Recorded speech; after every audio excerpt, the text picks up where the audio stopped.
My topic is on economic growth in China and India, and the question I want to explore with you is whether or not democracy has helped or has hindered economic growth. You may say this is not fair because I'm selecting two countries to make a case against democracy. Actually, exactly the opposite is what I'm going to do. I'm going to use these two countries to make an economic argument for democracy rather than against democracy. The first question there is why China has grown so much faster than India. Over the last 30 years, in terms of the GDP growth rates, China has grown as twice the rate of India. In the last 5 years, the two countries have begun to converge somewhat in economic growth, but over the last 30 years, China undoubtedly has done much better than India. One simple answer is China has Shanghai and India has Mumbai. Look at the skyline of Shanghai. This is the Pudong area. The picture on India is the Dharavi slum of Mumbai in India. The idea there is, behind these two pictures, is that the Chinese government can act above rule of law. It can plan for the long-run benefits of the country, and in the process, evict millions of people. That's just a small technical issue.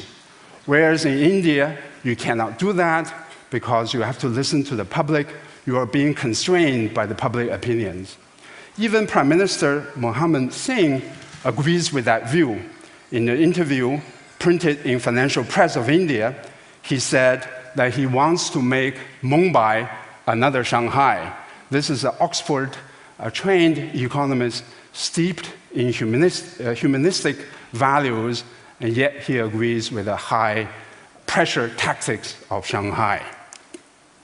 So let me call it the Shanghai model of economic growth that emphasizes the following features for promoting economic development: infrastructures, airports, highways, bridges, things like that. And you need a strong government to do that because you cannot respect private property rights. You cannot be constrained by the public opinions. You need also state ownership, especially of land assets, in order to build and roll out infrastructures very quickly. The implication of that model is that democracy is a hindrance for economic growth rather than a facilitator of economic growth. Here's the key question. Just how important are infrastructures for economic growth? This is a key issue, right? If you believe that infrastructures are very important for economic growth, then you would argue a strong government is necessary to promote growth. If you believe that infrastructures are not as important as many people believe, then you will put less emphasis on strong government. So to illustrate that question, let me give you two countries, and for the sake of brevity, I'll call one country Country 1 and the other country Country 2. Country 1 has a systematic advantage over Country 2 in infrastructures. Country 1 has more telephones, and Country 1 has a longer system of railways.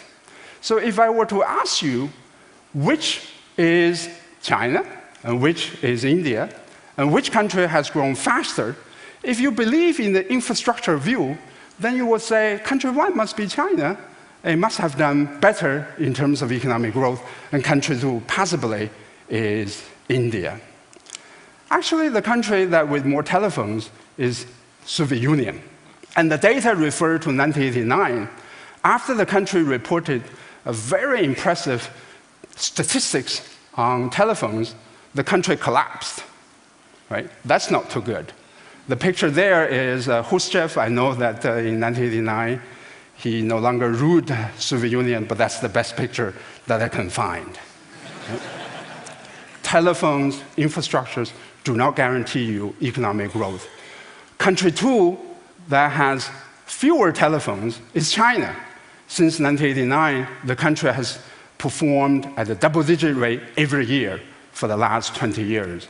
If you know nothing about China and Soviet Union, other than the fact about their telephones, you would have made a poor prediction about their economic growth in the next 2 decades.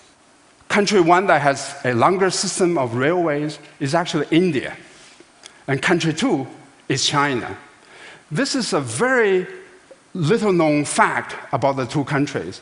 Yes, today China has a huge infrastructure advantage over India.